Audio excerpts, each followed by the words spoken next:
റൌഫ് എന്ന വ്യക്തി ആരാണ്? ഷാജിദ അതിനൊരു വ്യക്തത തന്നിരിക്കുകയാണ്. യൂട്യൂബുള്ള യുവതികളെ തിരഞ്ഞുപിടിച്ച് ക്യാഷ് അയച്ചു കൊടുത്ത് ട്രാപ്പിലാക്കുന്ന ആളാണ് റൌഫ്. അപ്പോൾ റൌഫ് നല്ല പുള്ളിക്കാരനല്ല. വിവാഹം കഴിക്കാൻ താല്പര്യമുണ്ട് എന്നറിയിച്ചാണ് ഷാജിദയുമായി ആൾ പരിചയത്തിലാകുന്നത്. ഭാര്യ നേരത്തെ മറ്റൊരാളോടൊപ്പം ഒളിച്ചു പോയതാണെന്നും താൻ ഡിവോഴ്സ്ഡ് ആണെന്നും 3 മക്കളുണ്ടെന്നും അറിയിച്ചു.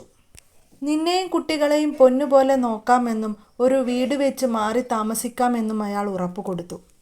അയാളുടെ നോക്കിലും വാക്കിലും വിശ്വാസ്യത അനുഭവപ്പെട്ട താൻ അമ്മാവനുമായിട്ട് സംസാരിക്കാമെന്നു പറഞ്ഞു.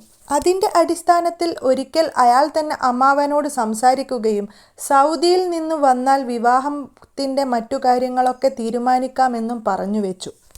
ഞങ്ങളുടെ സൗഹൃദം അങ്ങനെ മുന്നോട്ടു പോയി. അതിനിടയിൽ അയാൾ എനിക്ക് ക്യാഷൊക്കെ അയച്ചു തന്നിട്ടുണ്ട്. അയാൾ എനിക്ക് മാല മേടിക്കാനും മഹർ മേടിക്കാനും ക്യാഷ് അയച്ചു തന്നു എന്നുള്ളത് സത്യമാണ്. ആ സമയത്ത് മാമൻ്റെ മോന് ഗൾഫിൽ പോവാനുള്ള ആവശ്യം വന്നതുകൊണ്ട് ഞാൻ ആ പണം എടുത്ത് കടമായി നൽകി. ആ പണം എനിക്ക് മാല വാങ്ങാൻ ഉപകരിച്ചില്ല. പകരം ഞാൻ എൻ്റെ കയ്യിൽ ഞാൻ അധ്വാനിച്ച പണമെടുത്താണ് മാല മേടിച്ചത്. റൌഫ് മാല മേടിക്കാൻ ക്യാഷ് തന്നു എന്നുള്ളത് വളരെ സത്യമാണ്. അതിനുശേഷം റൌഫിനെ കുറിച്ച് മോശമായിട്ടുള്ള വാർത്തകളാണ് എനിക്ക് കിട്ടിക്കൊണ്ടിരുന്നത്. അതിനിടയിൽ എപ്പോഴും അയാൾ തന്നെ പറഞ്ഞിട്ടുണ്ട് യൂട്യൂബർ ജസ്നയെക്കുറിച്ച്. അവർക്ക് ഭർത്താവും കുട്ടികളുമൊക്കെയുണ്ട്. അവർ 3 ലക്ഷത്തോളം വാങ്ങി തന്നെ ചീറ്റ് ചെയ്തു എന്നാണ് ഇയാൾ പറഞ്ഞത്. മാത്രവുമല്ല നാട്ടിൽ വരുമ്പോൾ ഞങ്ങൾ ഒരുമിച്ച് വ്ളോഗൊക്കെ ചെയ്യാൻ പോവാറുണ്ട്. ഇതൊക്കെ ഇയാളുടെ നാവ് കൊണ്ടാണ് പറഞ്ഞത്. എന്നാൽ ഇതിന് സമാനമായ പല കാര്യങ്ങളും ഇയാളിലൂടെയല്ലാതെ ഞാൻ അറിഞ്ഞു. ഈ ബന്ധം മുന്നോട്ട് പോവാൻ പറ്റില്ല എന്ന് ഞാൻ മനസ്സിലാക്കി. അതിനാൽ വയനാട് പോയപ്പോൾ എന്നെ ഇയാൾ ചോദ്യം ചെയ്തു. വളരെ ടോക്സിക്കായി സംസാരിച്ചു. വിവാഹത്തിന് മുമ്പേ തന്നെ ഇയാൾ എന്നെ ഭരിക്കാൻ വരുന്നുണ്ട്. അപ്പോൾ വിവാഹം കഴിഞ്ഞാൽ എങ്ങനെയായിരിക്കും? അന്ന് ഞാൻ അയാൾക്ക് മറുപടി കൊടുത്തു. ഞാൻ എൻ്റെ ഇഷ്ടത്തിന് എൻ്റെ താല്പര്യത്തിന് പോയതാണ്. ഞാൻ കല്യാണം കഴിക്കുന്ന ആളോടൊപ്പമാണ് പോയത്. അത് അയാൾ എങ്ങനെയെങ്കിലും ഒഴിഞ്ഞു പോവട്ടെ എന്ന ഇതിലാണ് ഞാൻ സംസാരിച്ചത്. എന്നാൽ അതിന് അയാളെ ചൊടിപ്പിക്കുകയും വാശി കയറ്റുകയും ചെയ്തു.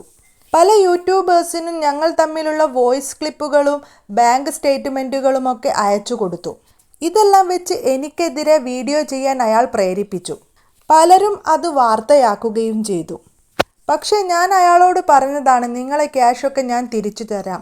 മാമാൻ്റെ മകൻ തിരിച്ചു തരുമ്പോൾ അത് ഞാൻ ഇന്ന ഡേറ്റിൻ്റെ ഉള്ളിൽ നിങ്ങൾക്ക് തരാമെന്ന് പറഞ്ഞതാണ്. പക്ഷേ അയാൾ അതൊന്നും കേട്ടില്ല. അയാൾക്ക് എങ്ങനെയെങ്കിലും എന്നെ വിവാഹം കഴിക്കണം. അതൊന്നും നടക്കാൻ പോകുന്ന കാര്യമല്ല. എനിക്ക് അയാളുടെ ഈ സ്വഭാവമൊന്നും ഇഷ്ടമില്ല. അതുകൊണ്ട് തന്നെ ഞാൻ അയാളെ വിവാഹം കഴിക്കില്ല. അയാളുടെ പണം എനിക്ക് ആവശ്യമില്ല. ഞാൻ അത് എങ്ങനെയെങ്കിലും കൊടുത്തുകൊള്ളും. എൻ്റെ മാമാൻ്റെ മകൻ്റെ കയ്യിൽ നിന്ന് കിട്ടുന്ന അന്ന് ഞാൻ അയാൾക്ക് അത് കൊടുത്തുകൊള്ളും. യൂട്യൂബിൽ നിന്നും കിട്ടുന്ന വരുമാനം കൊണ്ട് എൻ്റെ കുട്ടികളെയും വളർത്തി ഞാൻ ജീവിച്ചുകൊള്ളും. ഇതാണ് യഥാർത്ഥത്തിൽ സംഭവിച്ചുകൊണ്ടിരിക്കുന്ന കാര്യമെന്നാണ് സാജിദ പറയുന്നത്. പക്ഷേ എനിക്ക് പറയാനുള്ളത്, ഒരാൾ വിവാഹം കഴിക്കാമെന്ന് മുന്നോട്ട് വന്ന് അയാളെക്കുറിച്ച് ആലോചിക്കുകയോ അന്വേഷിക്കുകയോ ഒന്നും ചെയ്യാതെ പെട്ടെന്ന് അയാളെ കയ്യിൽ നിന്നും പണം വാങ്ങിയത് ശരിയായില്ല. നിങ്ങൾ തമ്മിൽ മാനസികമായി അടുത്തതിന് ശേഷമായിരിക്കല്ലോ വിവാഹത്തിലേക്കൊക്കെ കാര്യങ്ങൾ എത്തുന്നത്. മഹർ വാങ്ങാൻ വരെ അയാൾ ക്യാഷ് തരുന്നു.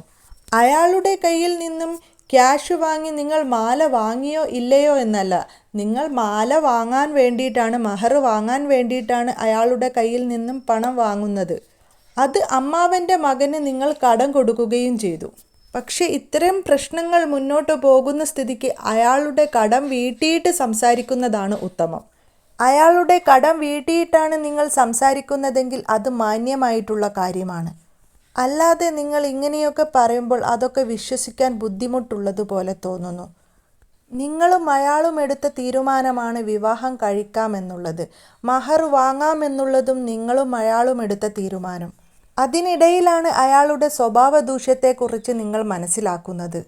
അത് സത്യമാണോ അല്ലയോ എന്നും അതല്ലെങ്കിൽ അയാളുമായിട്ട് പറഞ്ഞു തീർക്കണമായിരുന്നു. ഇങ്ങനെയൊക്കെ പ്രശ്നങ്ങൾ ഞാൻ അറിയുന്നു. ഇങ്ങനെയുള്ള നിങ്ങളെ കൂടെ ജീവിക്കാൻ എനിക്ക് താല്പര്യമില്ല. നിങ്ങൾ തന്ന മഹറിൻ്റെ പണം ഇതാ, അതല്ലെങ്കിൽ ആ മഹറിൻ്റെ മാല അയാൾക്ക് എടുത്തു കൊടുക്കുക. ഇതെനിക്കിനി ആവശ്യമില്ല. ഞാനിനി എങ്ങനെയെങ്കിലുമൊക്കെ ജീവിച്ചു കൊള്ളാം. എന്നെ ബുദ്ധിമുട്ടാക്കരുത്, എന്നെ പ്രശ്നത്തിലാക്കരുത് എന്ന് പറയേണ്ടതിന് പകരം ഞാൻ ട്രിപ്പ് പോയത് എൻ്റെ താല്പര്യങ്ങൾക്കനുസരിച്ചാണ്, എൻ്റെ ഇഷ്ടങ്ങൾക്കനുസരിച്ചാണ്. ഞാൻ ഇയാളെയാണ് വിവാഹം കഴിക്കാൻ പോകുന്നത് എന്നൊക്കെ പറയുമ്പോൾ ഏതൊരാണിനും വാശി തോന്നും. അതൊരാളെ വിഡ്ഢിയാക്കുന്നത് പോലെ, അവഗണിക്കുന്നത് പോലെ മാത്രമേ തോന്നാൻ കഴിയൂ.